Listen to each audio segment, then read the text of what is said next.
Hello friends, I am Darshan. Welcome back to my channel.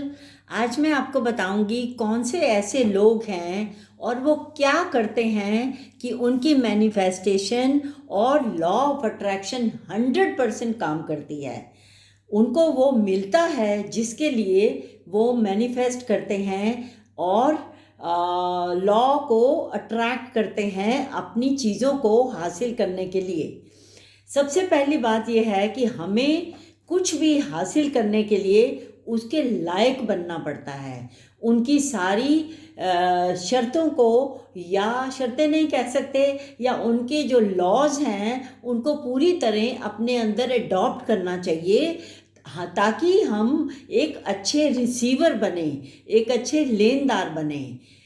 तो वो चीज़ें करने के लिए, मैनिफेस्ट करने से पहले हमें उन चीज़ों पे अपने आप को तैयार करना चाहिए और हमें उसके लिए मेहनत करनी चाहिए। कुछ पाने के लिए कुछ मेहनत तो ज़रूरी है ना।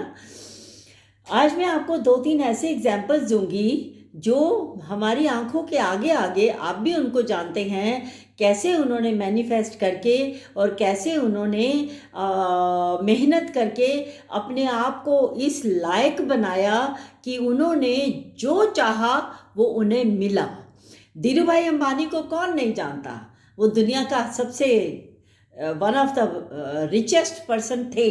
मैं उनकी बहुत इज्जत करती हूँ क्योंकि उन्होंने जिस मुकाम से उठकर जिस मुकाम पे वो पहुँचे वो एक्चुअली अप्रिशिएबल है, बहुत अप्रिशिएबल है। एक टाइम था जब वो सड़क पे कपड़ा बेचते थे, एज पर माई नॉलेज। और आज देखो, उनके बेटे मुकेश अंबानी हिंदुस्तान के one of the richest person हैं और कितना काम कर रहे हैं। हर फील्ड में आगे बढ़ रहे हैं, हर फील्ड में उन्होंने अपनी उसको पावर को पावर से उसको जीता है। अब जब धीरू भाई अंबानी इस स्टेज पे थे कि जब उनको कपड़ा बेचने की नौबत आई तो उन्होंने अपना एक एम बनाया। उन्होंने एक अपने आप को उस जगह रखा जहां वो जाना चाहते थे। वो कहाँ जाना चाहते थे? वो एक दुनिया के सबसे बड़े आदमी बनना चाहते थे और उन्होंने बन कर दिखाया, सब लोग जानते हैं। और उनकी जो जर्नी थी वो बहुत हार्ड थी। कोई भी ज़मीन से उठकर आसमान पे ऐसे नहीं पहुंच जाता, उसको बहुत मेहनत करनी पड़ती है, उसको बहुत एफर्ट करने पड़ते हैं। उन्होंने भी किए, पर ऑनेस्टी से किए। उनका जो मकसद था वो पूरा हुआ और अपने मुकाम पे पहुंच गए, अपनी मेहनत से पहुंचे। अगर आप और हम भी मेहनत करें, हम भी पहुंच सकते हैं वहाँ तक जहाँ हमारी चाहत है। हमारी चाहत हमें वहाँ पर डेफिनेटली लेके जाएगी अगर हम कोशिश करेंगे तो। उन्होंने अपने आप को उस जगह देखा कि मैं एक बहुत बड़ा आदमी हूँ, मुझे उस स्टेज में जाना है, मुझे one of the best people और रिचेस्ट पीपल के बीच में रहना है और मुझे उन तक पहुँचना है। उन्होंने पहुँच के दिखाया, बहुत मेहनत करी। सबसे पहला जो मैंने आपको पहले भी बताया था, फर्स्ट एंड फॉरमोस्ट थिंग है, वो है ग्रैटिट्यूड। ग्रैटिट्यूड के बिना कोई कहीं नहीं पहुँच सकता, कोई भी कहीं नहीं पहुँच सकता। अगर आपके पास एक किराए का मकान है और छोटा सा मकान है तो आप उसके लिए भी भगवान का शुक्र करें, उसे साफ सुथरा रखिए, उसको अपना घर समझिए और उसको ऐसे नियामत समझिए कि चलो परमात्मा ने सड़क पे तो नहीं बिठाया, एक घर तो दिया, भले वो किराए का है। तो उसके साथ साथ अगर आप चाहते हैं कि आपका अपना घर हो तो आपको क्या करना है, एक सुंदर से घर की प्रतिमा, उसकी जो आपके ख्यालों से जो घर है उसको आप अपनी आंखों के आगे रखें, या उसकी एक पिक्चर बना लें कि मेरा घर ऐसे होना चाहिए, मेरा लिविंग रूम ऐसे होना चाहिए, बेडरूम्स ऐसे होना चाहिए।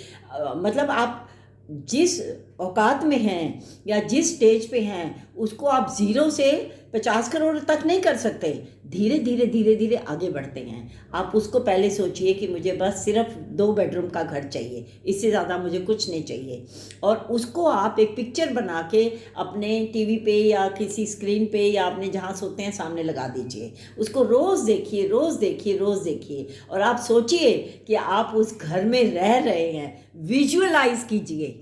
जब आप विजुअलाइज करेंगे, आपके सबकॉन्शियस माइंड में वो घर आपकी आत्मा में बस जाएगा, और उस इंसान को वो घर मिलेगा जो किराए वाले घर की भी कदर करता है, जो ये समझता है कि ईश्वर ने मुझे सड़क पे तो नहीं बिठाया, कम से कम मुझे एक छत दी है, भले वो किराए की है।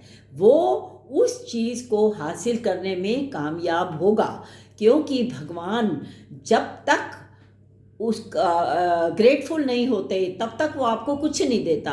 वो सोचता है, हमारा यूनिवर्स, हमारा ब्रह्मांड सोचता है कि जो कुछ इसके पास है ये उसका तो शुक्रिया करता नहीं है, और उसका तो ये थैंकफुलनेस अदा करता नहीं है, तो इसको और क्या करना दे के, ठीक है ना। तो इसलिए आपके पास छोटा एक कमरे का भी घर है तो भी आप उसका शुक्र कीजिए कि आपके सिर के ऊपर छत है, तो वो आपको दूसरा मकान ज़रूर आपकी ज़िंदगी में आपका अपना मकान बनेगा, क्योंकि आपने कदर की उस छत की जो आपके पास पहले नहीं थी, ठीक है। और उसके अलावा जब आप रोज़ रोज़ इमेजिन करेंगे कि मैं उस सुंदर से घर में रह रही हूँ, ये तो बहुत अच्छा है, मैं इसकी खूब केयर करूँगी, हे भगवान शुक्र है तूने मुझे अपना घर नहीं दिया, कम से कम एक छत तो दी है, तो भगवान आपसे बहुत खुश होगा। धीरे धीरे धीरे धीरे ऐसे हालात बनते जाएंगे, ऐसे हालात बनते जाएंगे कि आपको वो घर मिल जाएगा। और ऐसे ही जो लोग हैं, धीरू भाई अंबानी हैं, अपनी इमेजिनेशन से, अपने सबकॉन्शियस माइंड में अपने एम रख के, अपनी ऊंचाइयां रख के, ऑनेस्ट होके, मेहनत करके जो वो सोचते थे वो होता था। शाहरुख खान को कौन नहीं जानता। शाहरुख खान बड़ी ऑर्डिनरी फैमिली से बिलोंग करता है, और ये दिल्ली यूनिवर्सिटी का पढ़ा हुआ है। सबसे पहले इसने एक टीवी सीरियल में काम किया था जहां ये बहुत फेमस हुआ था। शायद उन दिनों की ही बात है कि इसने ये सोचा कि मैंने फिल्म लाइन में आना है और मैंने बहुत बड़ा एक्टर बनना है। बिना मेहनत के कोई कहीं नहीं पहुंच सकता। इसने तब से मेहनत करनी शुरू की। ये बॉम्बे आया, अपनी ज़िंदगी से लड़ता रहा। देखो आज वो बॉलीवुड का सबसे बड़ा स्टार बना हुआ है, उससे बढ़ के कोई है ही नहीं। अभी तो हमने ये भी सुना है कि 2025 में उसका एक नया रूप हमारे सामने आने वाला है। देखो वो कितनी मेहनत कर रहा है, कितनी ईमानदारी से अपना काम कर रहा है। जो ईमानदारी से काम करेगा, बिना छल कपट के, बिना किसी को कुछ कहे हुए, ग्रेटफुल होके, उसको भगवान उसकी मन मांगी मुराद ज़रूर पूरी करेगा, ठीक है। एक और एग्जाम्पल बताती हूँ मैं आपको। ये तो ग्रेटफुलनेस का हो गया, एक अनग्रेटफुलनेस का मैं आपको एग्जाम्पल बताती हूँ। सपोज आप कनाडा जाना चाहते हो या अमेरिका जाना चाहते हो, और आप बहुत सालों से बहुत मेहनत कर रहे हो कि हाँ मुझे जाना है, मुझे वहाँ सेटल होना है, और आप चले गए। कुदरती या आपकी मेहनत या भगवान की दया या ब्रह्मांड का आशीर्वाद, हमारे यूनिवर्स ने आपको आशीर्वाद दिया कि आप चलो, आपकी इच्छा पूरी की जाए, आपको यूएस में या कनाडा में ले जाते हैं। अब आप मेरे को बताइए कि जब आप वहाँ पे पहुँचे, सबसे पहले आपका क्या फ़र्ज़ बनता है? मेरे हिसाब से अगर मैं होती तो मैं वहाँ पे परमानेंट रहने के लिए जा रही होती, तो मैं एयरपोर्ट पे अपने पैर रखते ही दोनों हाथ जोड़ के भगवान का शुक्रिया अदा करती, हे भगवान तूने मेरी ये इच्छा पूरी कर दी, मुझे अमेरिका या कनाडा जहाँ भी आप जाना चाहते हैं पहुँचा दिया। अब आगे तू ही हमारी रक्षा करना, तू ही हमें आगे बढ़ाना, तू ही हमारी रोटी पानी का इंतज़ाम करना।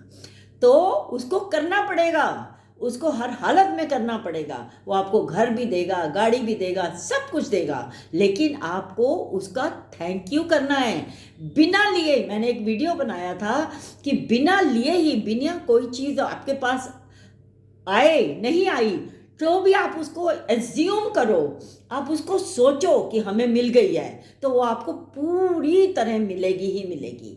तो आप उसको पा लेंगे और अपनी कामयाबी की ज़िंदगी बिताएंगे। सो माय डियर फ्रेंड्स, सबसे पहले हमें अच्छा रिसीवर बनना है। अच्छा रिसीवर बनने के लिए हमको सबसे पहले ग्रैटिट्यूड करना है, फिर मेहनत करनी है, फिर हमको उस लायक बनना है, और किसी की बुराई कि इधर इधर गॉसिपिंग ये वो सब कुछ नहीं करना। अपना ध्यान पूरा अपने मकसद पे रखना है। अपने सब कॉन्शियस माइंड में हमने बिठा देना है कि हमारा मकसद यही है, हमको यही चाहिए, और उसके लिए आपको मेहनत करनी है, अपने आप को अच्छे से अच्छा करना है, लोगों की मदद करनी है, जिनको कुछ भी चाहिए उसकी हेल्प करो, और 2 पैसे जितना भी आपकी इनकम है उसमें से 2 पैसे बचा के रखो, ताकि रेनी डेज में वो आपके काम आए, मुश्किल के टाइम में वो आपके काम आए। और जितना हो सके आप हर पल हर घड़ी पानी पीते उठते बैठते चलते फिरते भगवान का शुक्र करो। मैं तो सुबह उठती हूँ, एक अच्छी सी अंगड़ाई लेती हूँ, और उसके बाद मैं सबसे पहले हाथ जोड़ के हर चीज़ का शुक्र करती हूँ, अपने शरीर का, और मैं कहती हूँ हे भगवान, आज तूने ठीक ठाक उठा दिया और आज का दिन मुझे जीने के लिए और मिल गया। So let me have fun for this pretty day. तो इसलिए आप अपना काम शुरू कीजिए, आपको ज़रूर आपके डेस्टिनेशन पे, आपके एम पे भगवान ज़रूर पहुंचाएगा। शर्त ये है कि आप इस लायक बनिए, आप मेहनत कीजिए, आप ईमानदारी पे चलिए, आप भगवान का शुक्रिया कीजिए, दूसरों की मदद कीजिए। कभी हो नहीं सकता कि आपको अपना मकसद ना मिले, आप अपने मकसद पे ना पहुंचे। Thank you dears, hope you like my video. Please आप मेरे वीडियो पे कुछ कमेंट्स ज़रूर लिखिए, मुझे बहुत खुशी होती है। अगर मैं हो सका तो मैं ज़रूर उनके जवाब दूंगी, और मैं अगर आपका कोई बहुत प्राइम क्वेश्चन है तो मैं उसका जवाब ज़रूर दूंगी, और आपकी प्रॉब्लम को भी हल करने की पूरी कोशिश करूंगी। Please subscribe and share and like my channel. Thanks for watching.